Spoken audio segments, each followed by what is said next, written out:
بسم الله الرحمن الرحيم وبه نستعين على أمور الدنيا والدين والصلاة والسلام على رسول الله صلى الله عليه وسلم. waxaan salaamayaa dhammaan shacabka Soomaaliyeed meel kastoo dunida ka joogtaan, khaasatan shacabka Geeska Afrika, Soomaaliya iyo wadamada la dariska ah. Guud ahaan shacabka Soomaaliyeed qurba joogta iyo dadka dalka jooga intaba. Bacda salaan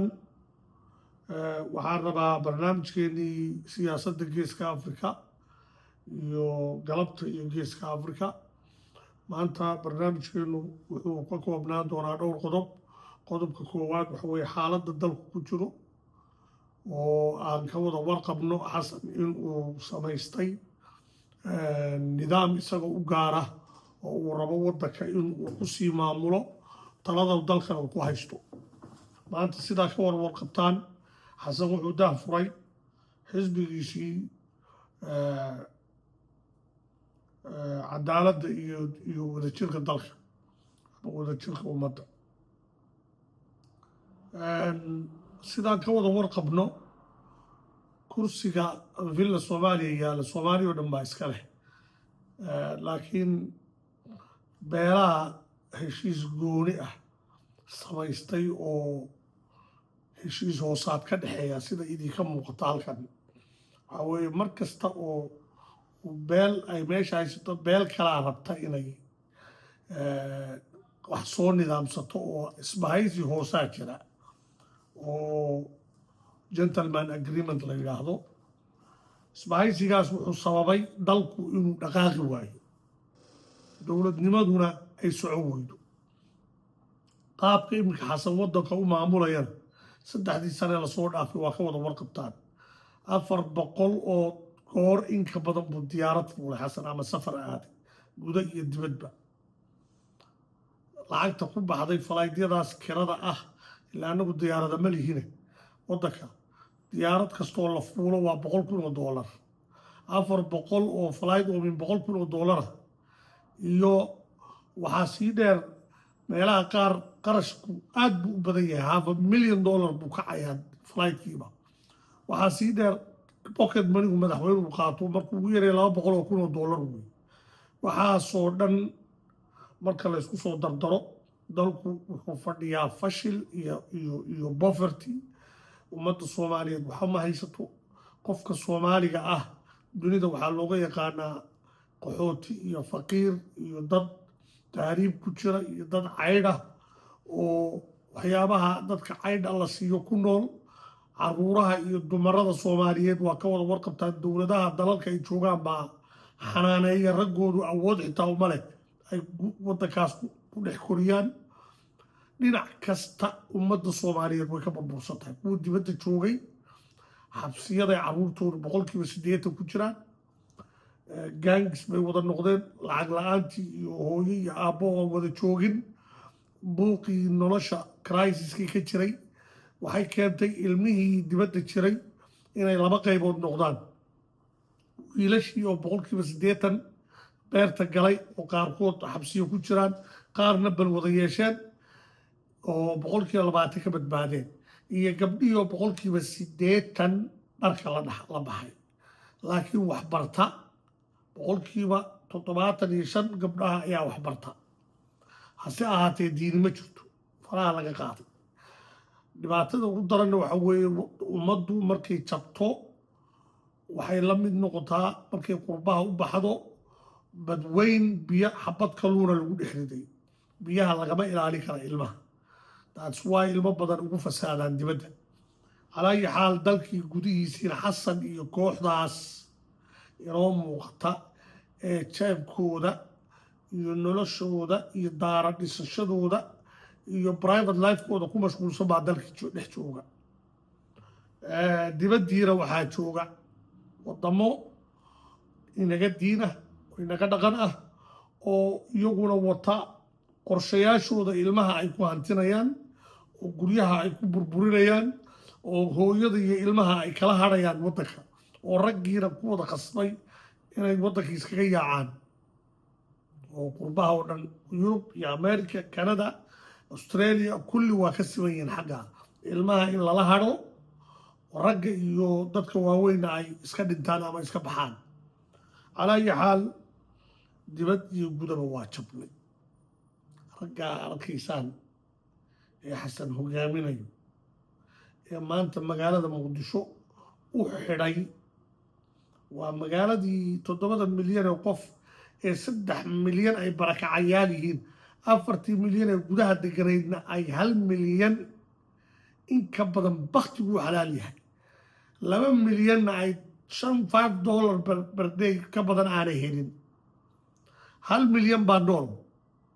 oo dowladdaas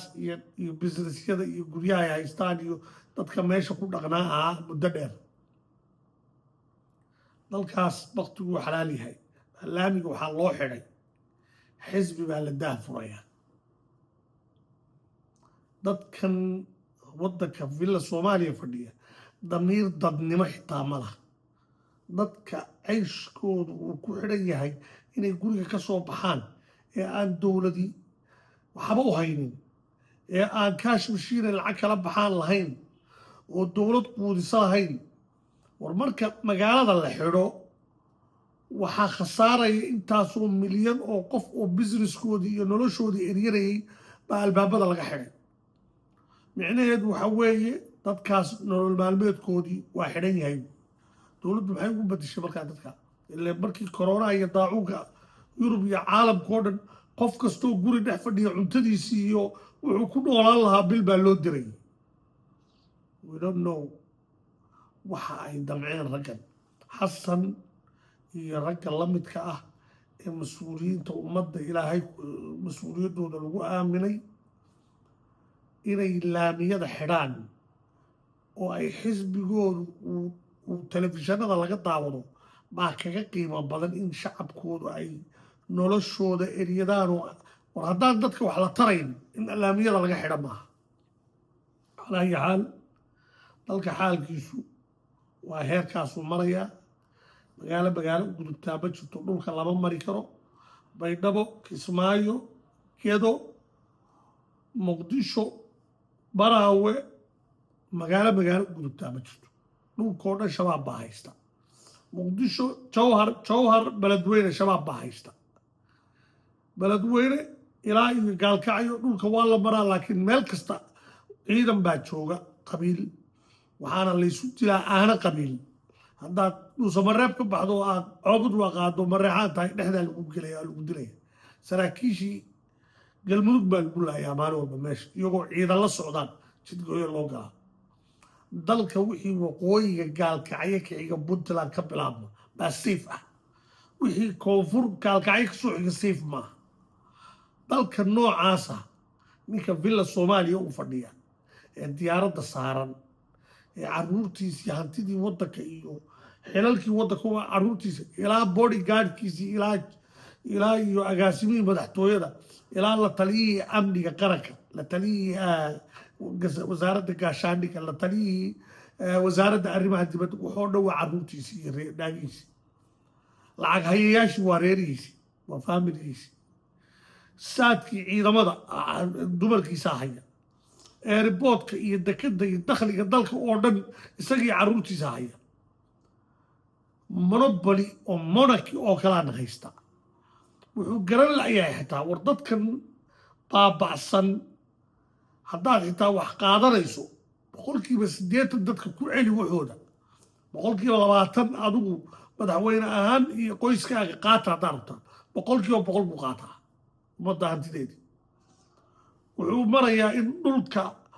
kaasa buulaan haddii jardiino la gadaya ama tarabuuka isagaa loo tagayaa loo saxeexaya lacagtii kaasha halkaa lagu siinaya shay munaas waxa weeye heerka aan gaadhnay cid gaadhay dunida ma jirto damiir laawanimada iyo weliba waxaa saaran qabiil ku difaacaya anigu ku qabiila ma difaacayo ilaa ummaddu waa isku wada qabiil soomaaliya oo dhan calaa ayi xaal dalka xaalkiisu halkaasu maraya xasan sheekh maxamuud maanta laamiyadu xirtay xisbigiisii buu furtay ummaddii soomaaliyeed oo dhan oo halkaa wada dhooban ayaa wax maanta xitaa ka hadli karaa ma jiro dulmiga ku socda wuxuu rabaa inuu boqor ka noqdo waddanku intuu nool yahay hadduu heli karo in boqortooyo loo taaja loo saaro uu saaran lahaa xasan maanta inuu isboqoro waanu heli karayn soomaaliya waa boqor lala dhextegi karayn boqor baan ahay mooyaane hadduu heli kari lahaa villa soomaaliya wuxuu ka dhigi lahaa monarch calaa ayi xaal xisbigaas iyo wixii ku biira iyo wixii u ololeeya iyo wixii wax ku darsada intaba ummadda soomaaliyeed waxaan ugu baaqaya inayna waxba ku darsanin codna siinin waxbana siinin ilaahay cir iyo dhul iyo waxay qaateen oo dhanna ilaahay kula xisaabtamo ummadda soomaaliyeed oo dhanna waxaan ka baryaa inay soo habaaraan isaga iyo xisbigiisaba maadaama uu garan waayo waxaan xaq ugu leenahay maadaama uu garan waayo dalkeenna wuxuu xaq ugu leeyahay dadkeenu uu garan waayo dalka halka uu marayo ninkani kama warqabo bullet proof baa lagu ilaaliyaa qafis buu ku jiraa ciidamo shisheeyaa ilaaliya iyo soomaali ma oga waxa dal ku sugan yahay ma oga qodobka halkaasaa kaga gudbaya qodobka labaad waxa weeye wuxuu dejiyey qorshe uu ku burburiyo maamulkii kumeelgaarka ahaa ee kismaayo ka jiray oo ummaddu ay u aragtay at least in lagu kala badbaado inta wax kala lasoo dhisanayo waa ognahay axmed madoobe deegaanka kismaayo kama soo jeedo kumana dhalan aabbihiina kuma dhalan shaqana kuma leh inuu kilinka shanaad aabbihii isagaba ka yimaadeen oo qaxooti soomaaliya ku ahaa waa ognahay waa nin soomaaliyeed oo qabiilkiisii daarood ay degan yihiin jubbooyinka laakiin ay minority ku yihiin oo hub ku haystaan sidii dowladda loo soo qaxayn dee qori caaradii ay ummaddii kula hor fadhiyaan waa ognahay taas maadaama ummadda soomaaliyeed intay fadhiisatay la yidhi bal kumeel gaadh aynu wax usii dhisdhisanno maamuladii buu ka mid yahoo loo aqoonsan yahay inuu maamulada soomaaliyeed ka mid yahay qabiilu kastoo soomaaliyeedna sistamkiisa waa ku jiraa oo soomaali oo dhan baa ku dhan hase ahaatee xasan wuxuu wadaa iminka inuu fawdo ka sameeyo oo dagaal ka rido oo gedo soo abaabulo okay haba soo abaabulo dadkii dalka iska lahaa maaha dad ku abaabulayo waa dad cobad waaqiya ka yimi oo uu hubaynayo isagu oo meeshaba ku joogaba kan iyo kan maxaa what's the difference kan jooga uun maad la yidhaha intaasaad sii joogi kartaa saxiix ile waxbaa la dhoobdhoobayahay calaa ayi xaal dalka soomaaliya xasan maamuladii federaalka oo dhan waa dumiyey wuxuu ugu talagalay last option hadduu dalka ka tago inuu sii galaafto wuxuu sii galaafan karo xaaladda markaa guud ee federaalka oo burbur ku sugan hooyadii federaalka oo maaragtay la faquuqay dagaal siyaasadeed oo dhinac walba ah oo uu xasan sameeyey shidaalkii oo uu boqolkiiba 90 dowlad aan hore awood inoogu lahayn dhexdeenna oo dowladaha ina dumiyeyna aan ahayn kuwa dhibaatada inagu hayana aan ahayn oo dowlad muslima oo laakiin danaheeda raacsanaysa ayuu shidaalkii gacanta ka geliyey dowladihii shidaalkan iyo dalkan dumiyey shidaalka dartii iyo macdanta dartii xalanay fadhiyaan ma ogolo waxaa waa la shirayno xalay waxaad wadda ma garanayn oo kuwa waraaqaha soo saaree wixii oo dhan ka kac ka dhigay shirkii uu qabsadee madasha waa ku yidhaha waxba kama jiraan uganda iyo wadamada east africa oo dhan bay abaabuleen dagaal oo regional ah ayaa socdo badda cas ka socda oo reer galbeedkii iyo reer barigii is haystaan oo ruushka iyo iiraan iyo yeman nimanka haystay xuutiyiinta iyo china iyo dhinac wada socda iyo dhinaca kale oo reer galbeedkii israa'iil iyo carabtii khaliijka wada socda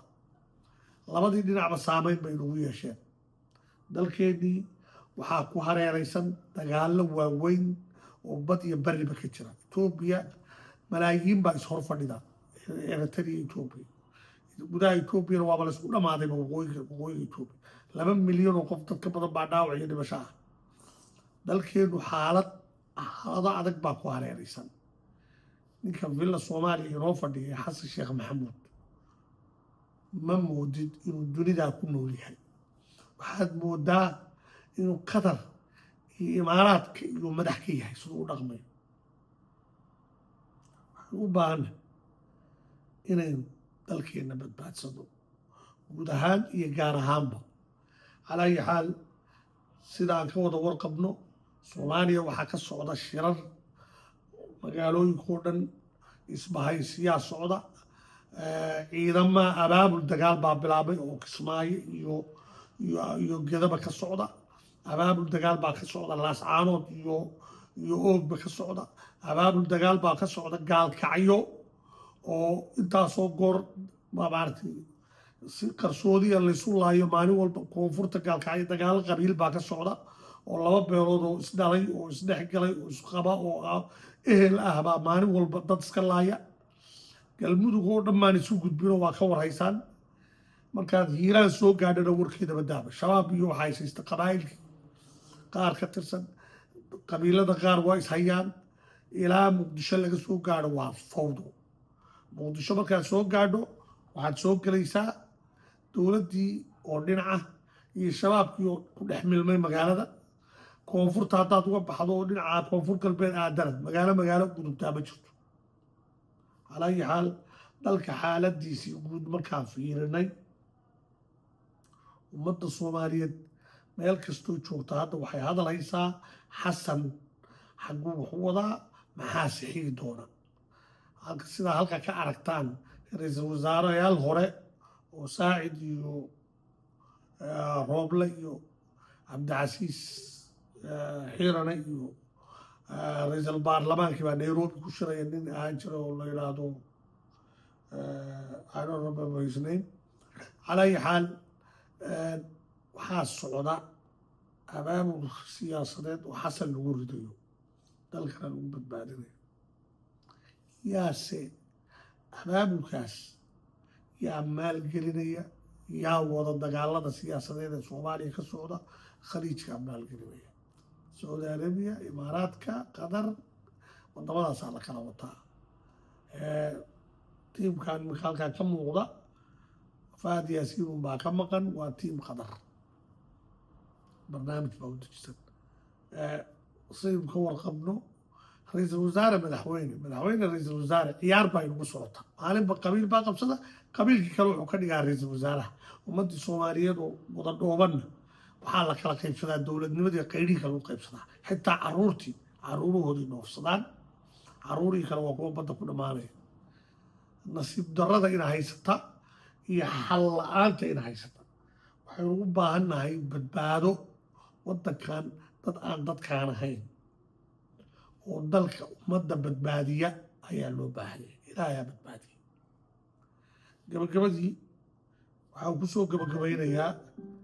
qaabka hadda ay wax u socdaan waxaa inoo muuqata in dalka uu stiil fawdo ku jiro fawdadana haysatana ay tahay fawdo siyaasadeed dad baana haystaa oo diidan in waddankan uu iyaga mooyaane cid kale ay wax noqoto soomaaliya ma anfacayso sida ay ku jirto mana aqbalayno qoysas laba beelood ka kooban oo xisbiya nagu dul samaysta oo iyagu wax qaybsada oo isla shushubta inaan weligay ku jirno dagaal siyaasadeed iyo dagaal diimeed iyo dagaal qabiil oo ishuwan oo isku dhex milman baa waddanka jira waxaan ku qasbannahay in aanu isbeddel keenno haddii kalena aanu wax kala yeelanno sidaa daraaddeed waxaan ugu baaqayaa shacabka soomaaliyeed meel kastay joogaan doorasho cod iyo qof ah ma dhici karto dalka xaaladiisa marka la eego xasan wuxuu rabaa inuu yidhaahdo degmooyinkii xamar baa codeeyey iyo laascaanood baa codaysay haddowna uu yidhaha waa laysoo doortay waa la isdilayaa dagaal qabiil baa ka dhacaya meesha madaxweyneyaal cusub baa imanaya waxaasoo dhan dhibaatay keenayaan si aanay waxaa u dhicin waa in xasan uu iscasilaa oo waddanka laga kaxeeya meelo kale ha ku noolaado wuxuu ummadda ka hadayna ilaahay baa kala xisaabtami doona gabagabadii waxaan la hadlayaa dhammaan shacabka geeska afrika meel kastaa joogtaan qowmiyadda aan madaxda u ahay musharaxnimadaydu way caddahay dalkaa inaan badbaadinno cid aan annaga ahaynu u maqan ma jirto jareer weynoo 10 milyana geeska afrika shacabka geeska afrika oo 40 milyan oo 4 luqadood ku hadla waxaa hortaagan 2 xaafadood oo aan diyaar u ahay inay Soomaaliinta heshiiso si sax ah wax u qaybsato ma aqbalayno waxa socda xasan iyo wixii ka horreeyay iyo wax ka dambeeyaba mar hadday dadkii uu yihiin waxba annaga noo tari maayaan in nala gaadhsiiya level aanu cid walba taageero ka raadino hadhow la yidhaha argagixisatiin iyo kanaatiin iyo khawaarij baa ku biirteen dhibaataa jirta dhibaatadaa sidii loo xallin lahaa waxaa laga rabaa ummadda Soomaaliyeedna inay aqbasho in Soomaaliya ay u baahan tahay reerahan inay ka nastaan oo dadka kale ay talada qabtaan iyo beesha caalamku inay joojiso taageerada ay siinayso dad aan Soomaaliya waxba u qaban karayn midayna karayn. Wassalaamu calaykum waraxmatullaahi